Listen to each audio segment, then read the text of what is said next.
if you want to sort of introduce yourself and your background, I'll let you do it rather than me doing a poor job. Sure. So, do you want to say my name? Can do, yeah. It'll be on the title, but Okay. Weird. I was going to say hi. Hi? I don't know what's the best way of going about it. I don't know. Whenever I've done it, so they normally just go into like conversation and say, "Hi, Ollie, you're right, mate." Blah, blah, blah, blah. But I'll just chat and you can edit.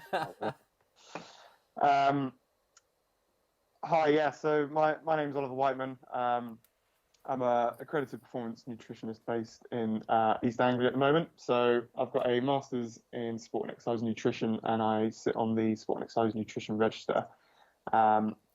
Bit about my background. Bit of a keen hockey player. Recently got into cycling. Used to absolutely love cricket as well. But now I find myself being a performance nutritionist in professional football with professional jockeys and some university scholars as well. So with regards to this podcast, I've had a little bit of experience. I worked with a Nat 1 club for a couple of years as well, supporting them. And yeah, basically since probably about 2 years ago, I started my own business, which is called OWNutrition. Mainly just started out with sort of an Instagram, just trying to support athletes, and it's kind of grown into my own consultancy. And the aim is obviously just looking to educate and empower as many athletes as I can and making the right decisions with nutrition, and hopefully just guiding them in the right direction because it's a very overwhelming topic. A lot of people have a lot of questions with it. A lot of people think they're experts just because they eat as well. So hopefully just, pointing people in the right direction, trying to get the basics right as well, which is, well, similar to S&C. It's sometimes nutrition isn't particularly always exciting. It's about doing the basic things right and consistently as well, repeating those. Yeah. I mean, like you said there, it is an overwhelming topic, and I think social media is good for a lot of things, but it's bad for probably even more. And one of those things I think is nutrition. In particular strength and conditioning, that you get a lot of people that probably spout a lot of shit, and I feel for you guys who are, you've spent your time educating yourselves through masters and getting yourself registered in terms of nutrition, and then any Tom, Dick, and Harry comes up with some bullshit. So that's why I basically wanted to get you on. Obviously, your knowledge is 10 times better than mine, so I think this is going to help a lot of people. So the first question I kind of wanted to talk about was a question that I get a lot from people on Instagram or Facebook and Twitter, is what basically day-to-day nutrition needs to look like for a rugby player, and specifically maybe more around a training day versus a match day. Sure. So what you'll find is a lot of nutritionists say, obviously, it depends. So it's the easiest way of getting out of any question. Obviously, everyone is completely different. Loads of different sizes, strengths, all sorts going on in day-to-day lives with individuals. So, whilst I'll offer some sort of generic guidance, you've got to remember that what might be right for some people isn't necessarily right for other individuals as well. So the key principle is understanding what is your goal for that day. So obviously training, they're not always performing at the highest intensities. There's different more skill-based sessions and stuff like that. So you've got to recognize what your demands are for that day.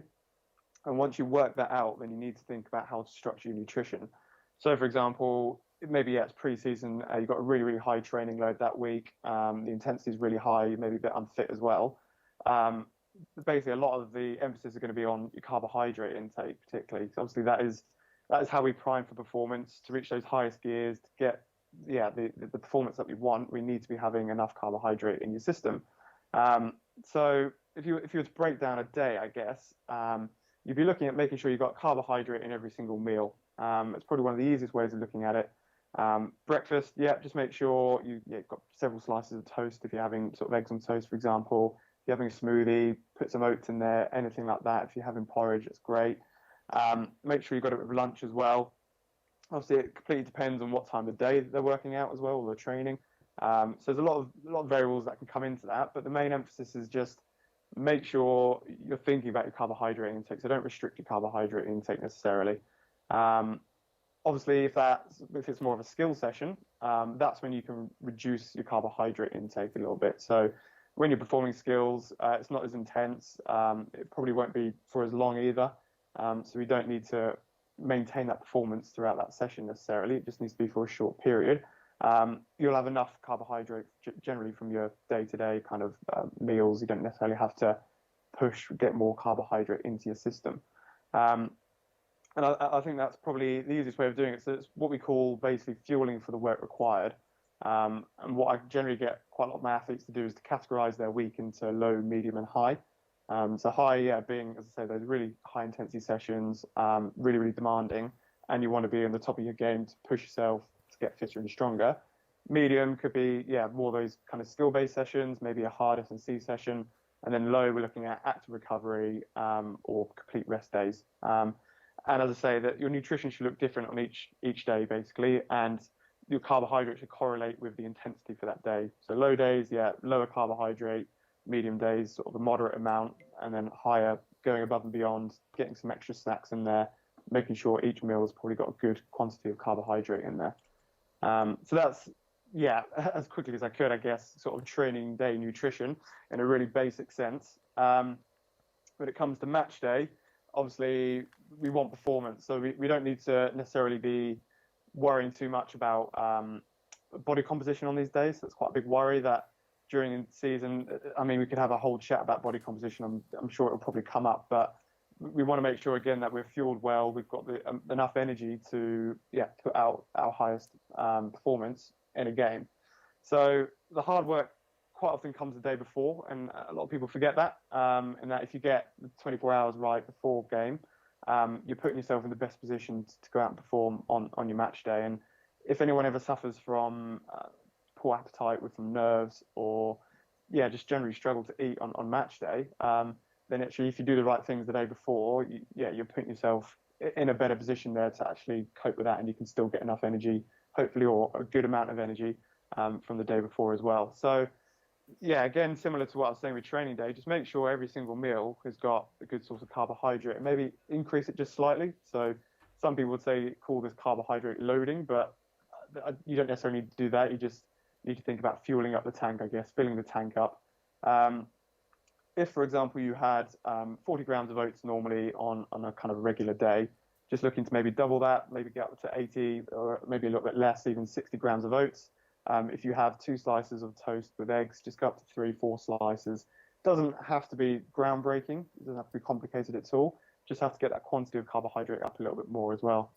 So you want to tick all the boxes with breakfast, lunch, dinner. Make sure you've got carbohydrate with them. So yeah, whether it's lunchtime, sort of wrapped sandwiches, rice, dinner time might be more sort of potatoes, pasta. And the key thing is having a few carbohydrate snacks in between meals. That's probably a bit of a difference there between the normal day.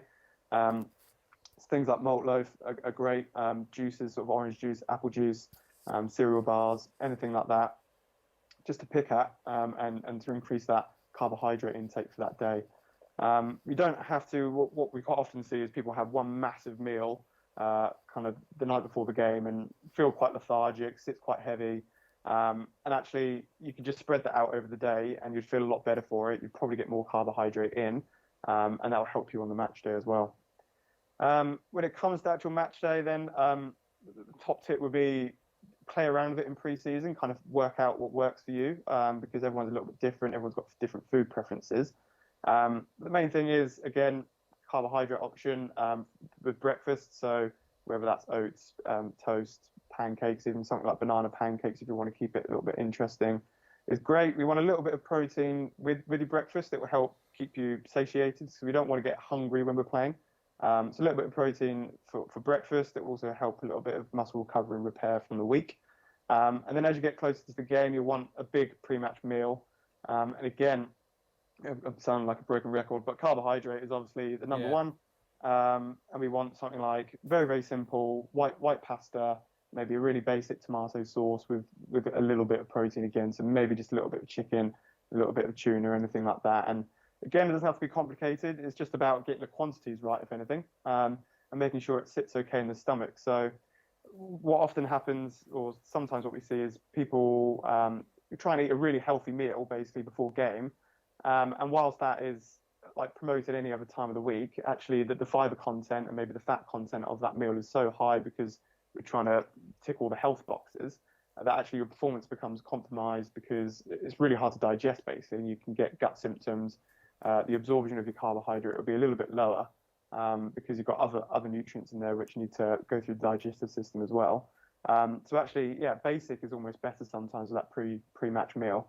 And then you want to follow that up about 60 minutes before kickoff. Just have another little snack, anything from, again, like another cereal bar. The Jaffa Cakes is always a good one, which they can have. It's quite easy.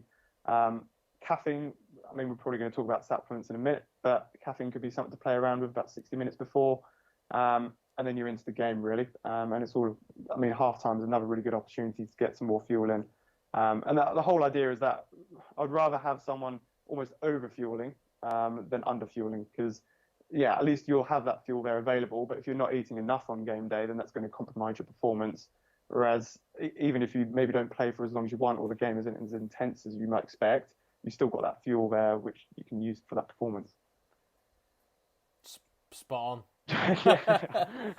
That's why we got you on. No, mate, that was great. So obviously you touched on body composition there, which leads me quite well into my next question. Especially in rugby, like I say, you know, loads of different sizes depending on positions and roles, etc., like that. And one of the areas that a lot of athletes try and improve is obviously gaining size and muscle mass. Obviously, from a strength and conditioning point of view, it's important, but the nutritional side of things is just as important, if not, well, as you'll probably go on to say, probably even a little bit more important. So it'd be good to get your thoughts on nutrition to support some hypertrophy work, etc.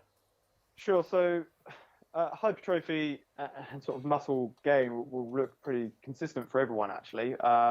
It's all about, obviously, protein intake. The total amount over the day is very, very important. One of the easiest ways to kind of tick that box is if anyone ever kind of breaks down the nutrition, looks at macros, for example. I mean, 2 grams per kilogram of body weight is a very, very good starting point. And then it will look different for different individuals depending on what their goal is. But a good point to probably take away for people listening to this podcast is looking at their protein distribution throughout the day as well.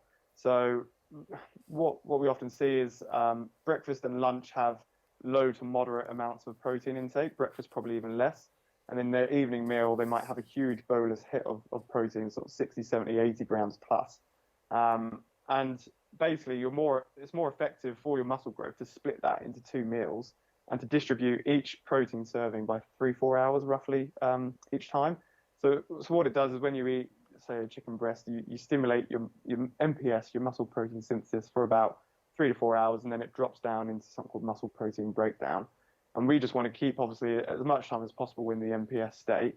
So that just means, breaking up these meals sometimes and distributing that intake over the day rather than just having a lot of your protein in the evening period. So as I say, that breakfast is quite often a big one. And you're missing out on a huge period there, because if you haven't had anything to eat since dinner the night before and you're not having any protein till lunchtime, or like a good source of protein, I mean, that's over 12, 14 hours where you haven't stimulated any muscle growth and repair. So if you're doing the hard work, which this is how I always sell nutrition, you're going into the gym, you're working hard, you're trying to get into that hypertrophy state, and you've got that stimulus, which is the main thing. But if you're not eating the right things, then you're missing out on a lot of results there, and the whole process is just going to be a lot harder. But that's kind of hypertrophy. I think from body composition point of view, it comes down to obviously like mass, lean mass, and things like that. And it's difficult. People need to know what their ideal body composition is, and that's very, very difficult to work out. And I think having open discussions with coaches is kind of the best way to find out what that is. But there's a lot of emphasis, obviously, on lean mass and staying lean necessarily. But when it does come to rugby, sometimes general mass is more important than just staying lean all the time. Obviously, it's kind of position specific. So obviously, you've got fronts and backs, and fronts is very, very different. But at the end of the day, don't always get so overly concerned about lean mass, particularly if you're in the fronts, because at the end of the day, we want to be carrying more mass, as that will help you to perform better. Yeah. I think if you could bounce some ideas off there. Just my probably question would go towards, so you talk about obviously protein intake throughout the day and splitting your meals up. What's your opinions on like a calorie point of view in terms of what type of intake you want to be getting, like your surplus, for example, for muscle mass? Okay, yeah. So there's the whole eat to get big, you've got to eat big type thing, and that mentality.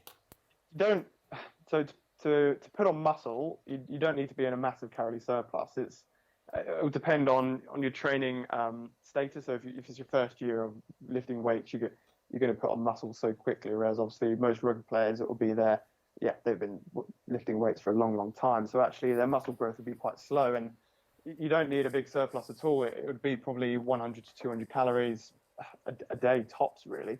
But again, it comes down to the mass thing, and that if you want to put on more mass and more weight, then a calorie surplus of more 500, 600 calories per day is going to get you your results quicker, and you'll see that quicker. I think where people sometimes kind of give up is when they're steadily trying to gain muscle mass and don't necessarily see the results very quickly.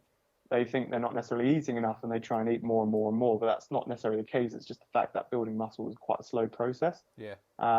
So it's just a matter of staying patient and consistent. And actually, how are we even measuring the growth in muscle mass? It's so difficult to measure, and anyone in research will kind of, unless obviously you've got like the facilities, it's very difficult to measure. So there's a lot of I don't know, a lot of ums and ahs there, really. Yeah. I think staying on this muscle mass subject, before we move on to strength and power, I think it'd be good to speak about supplements now to support muscle mass, and your opinions on the use of supplements for that goal. Sure. So, I mean, in a kind of classic nutritionist way, supplements are the cherry on the cake.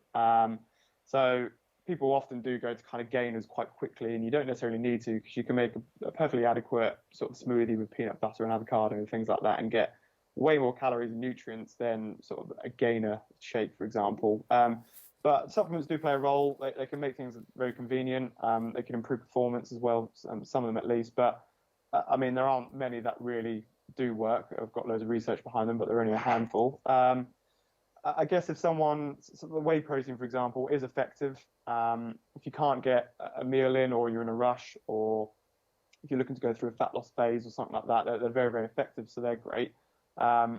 Otherwise, I'd generally say for kind of gaining muscle, the only other one I'd say is creatine.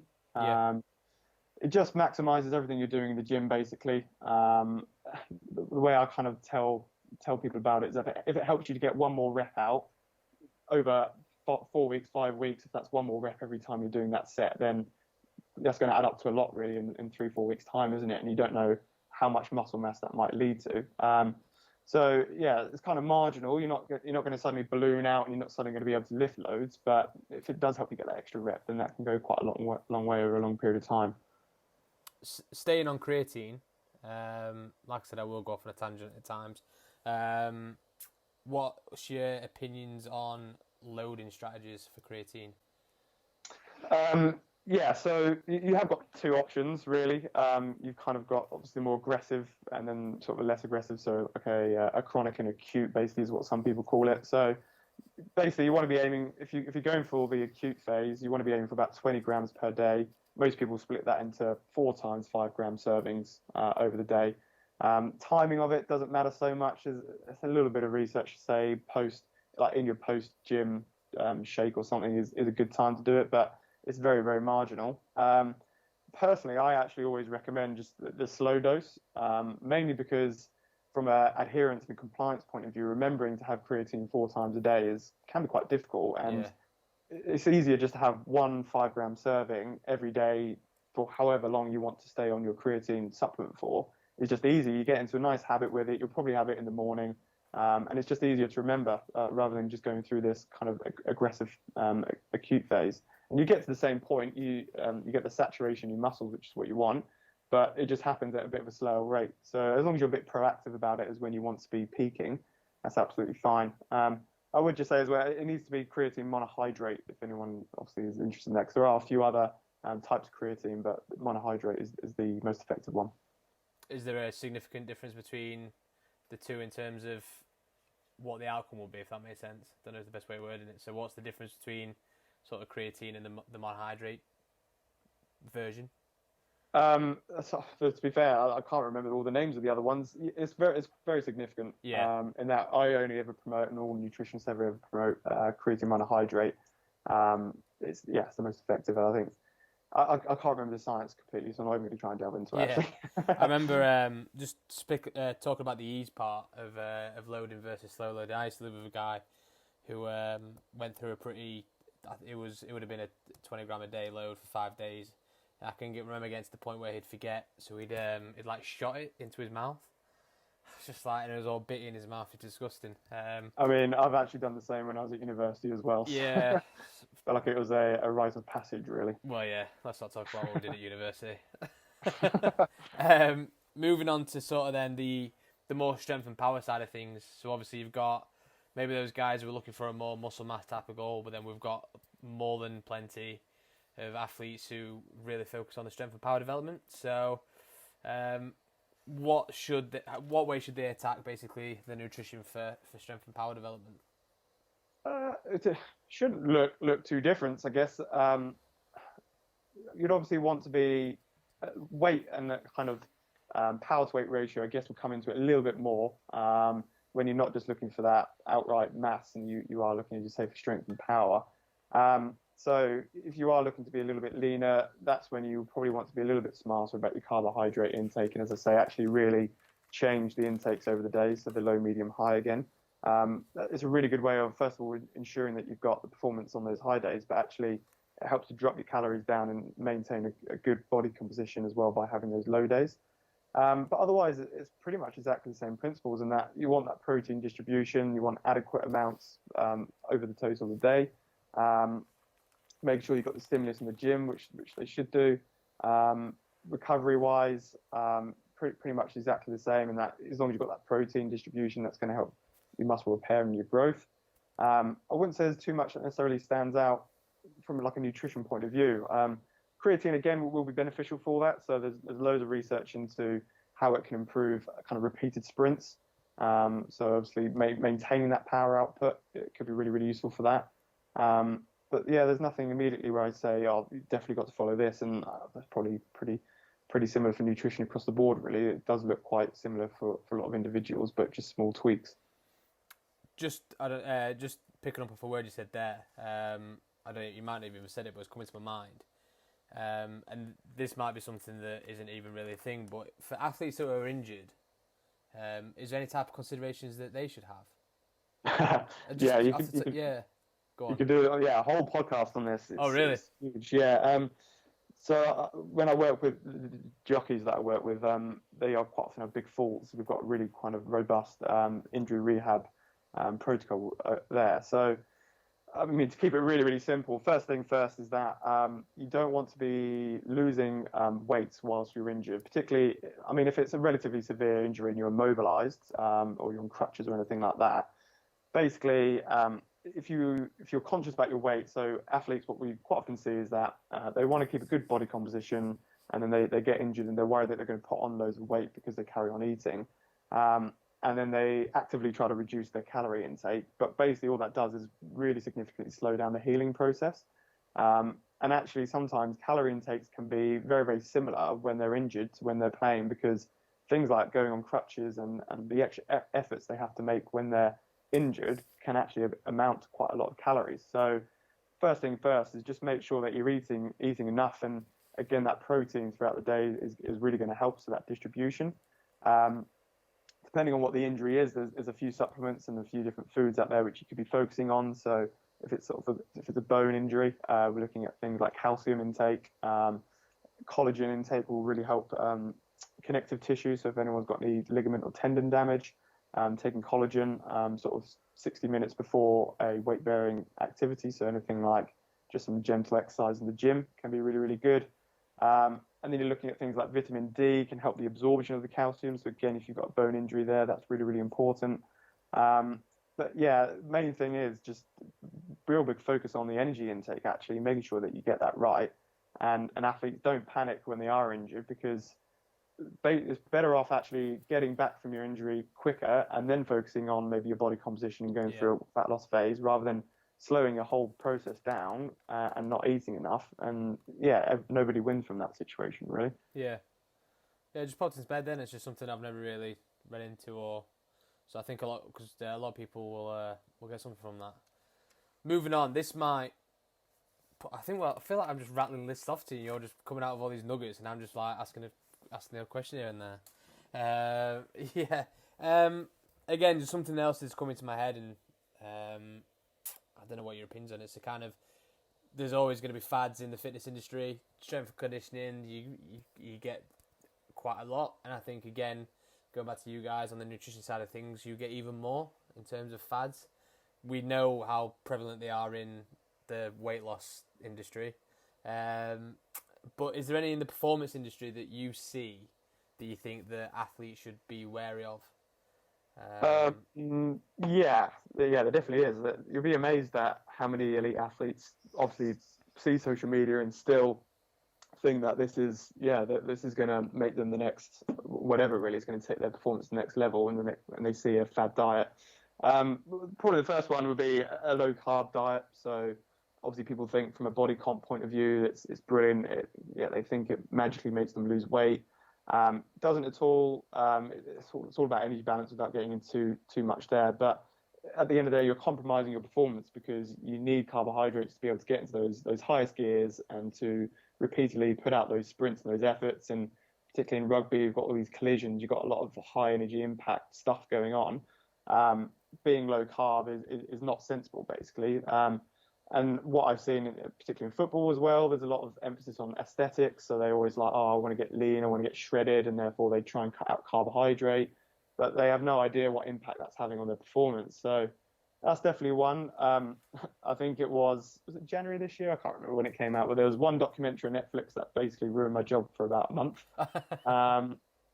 So I think being plant-based is a really, really good what was it called thing now? to do. Game Changers. That's the one. I don't want to give it the airtime. It's a really bad documentary from a scientific point of view, but it does promote some good messages, and that getting plants into your diet is a really, really good thing. But being plant exclusive comes with some nutritional challenges. So you can overcome those challenges, but you probably need some guidance if you're just suddenly changing to a vegan or vegetarian diet.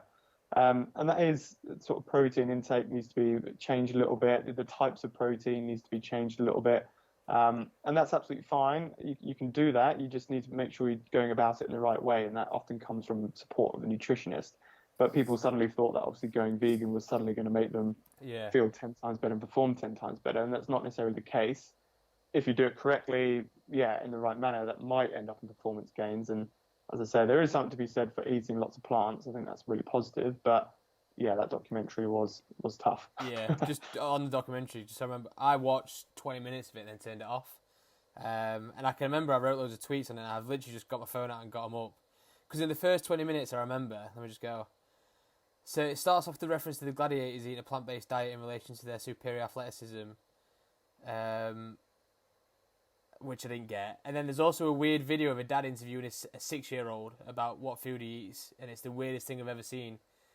And he's like, what food do you eat? And the kid's like, meat. And what was the other one? Oh, yeah, the reference to Nate Diaz beating Conor McGregor, and how then Conor McGregor went to a plant-based diet and beat him. And they're like, well, the second time round, he beat him, and he was a vegan, so, yeah, ridiculous. It was. But other fads, can't really think of any. Is there any that you think? The only one that I've seen a bit in the rugby community, especially recently, and it's something that I've seen a lot in lockdown, is fasting, intermittent fasting. I don't know what your opinions are on that, because I've seen it a lot recently. So again, like all things, not necessarily magical, but it can be a useful tool. So particularly from a weight management point of view, obviously pushing your breakfast back and creating an eating window as such can be really useful, because it's a set of rules essentially, isn't it? And you save calories from the breakfast, and therefore that reduces your energy intake, and therefore you might lose weight. So anyone who is going through a fat loss phase, that could be great. All I'd say is just be obviously very careful on the days that you're doing it, particularly if you're an elite athlete. If you've got a 3-hour pitch session that day, I think skipping breakfast probably isn't a very smart idea. You're not going to be able to perform. But again, if you're resting on those low days, so again, think about that low, medium, high. Missing your breakfast can be a good option. But it doesn't necessarily, as I say, cause magical results. It's just quite simple, but it can be quite effective if used correctly. Yeah. And then something else has just randomly popped into my head because I feel like it can't be a podcast within the rugby sector in terms of nutrition and performance if we didn't talk about alcohol. It's in the game, at all levels. So, what's your opinions on what is the consensus on alcohol in terms of performance, mainly immediately post performance? Yeah, there's a really nice study. I wish I could rattle off authors, but I just can't. Yeah. But they looked at basically the impacts of muscle growth after a binge episode of drinking. I think it worked out, it was per like body weight, but it averaged around 12 single vodka lemonades, I think. I don't think it was doubles, but yeah. And basically, it gave one half kind of a whey protein supplement, and the other half no supplement. And then there was a control as well. So, and then it basically looks at the differences in percent basically on kind of your muscle protein synthesis. And again, I can't remember the precise figures, but it was something like having that amount of alcohol and a whey protein supplement kind of reduced muscle growth and repair by, I want to say like 20%. And then if you didn't have any sort of whey protein or anything, it was like a good 40% or something like that reduction in your MPS. So yeah, what I would often say is pick and choose the right times. If you've got a game in 2 days or 3 days and you're going out and getting boozy, that probably isn't the smartest idea. But if you've got quite a long rest and maybe it is a big game, then I'm all for kind of staying a little bit relaxed about it and athletes enjoying themselves, because at the end of the day, you'll get more buy-in. And they are humans and they want to enjoy themselves. But definitely not like a pre-season phase. You definitely don't really want to be drinking much alcohol around there, because first of all, muscle soreness will be really high. You're just blunting those adaptations, and you're not going to be able to perform very well either. And I mean, alcohol also comes hand in hand with pretty poor food choices. So Yeah. I mean, weight gain can be pretty easy when you're drinking. So it all depends where you are in the season, what your goals are. Yeah, and then you've got to kind of weigh up when's the best time to maybe include some alcohol. And that's all relevant to kind of individuals, really. That's players everywhere just saying that you've given them the go ahead to have a drink. Oh dear, You've just that's become my career over. No, you've just become the rugby's favourite nutritionist. No drinks ever. That was great. I normally wrap it up with asking players where they see the rugby career in sort of 10 years time. Don't have one. Well, yeah. So I thought probably best to wrap up with you where people can find you. Best places for people to find I thought you. you were going to ask about my cycling career, but How's that, mate? I've just downloaded Strava, so I might. Basically halfway there. I should be by now. Well, that's it.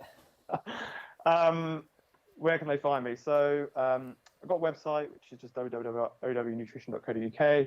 I've got Twitter, which is at Whiteman Oliver, I think. But I'm most active probably on Instagram, although probably not so much recently, but that's at OWNutrition_UK. But I mean, if you go on my website, you can contact me. You can drop me a message or an email on there. So yeah, I would really encourage it. If anyone, particularly any of your clients, got any questions, just honestly get in touch, because the more we can help individuals just means that they're not getting their information from someone else potentially who could be harmful, in fact. So yeah, but feel free to kind of get in contact. Definitely. Well, I appreciate your time. Thank you very much. No problem. Cheers. Good man.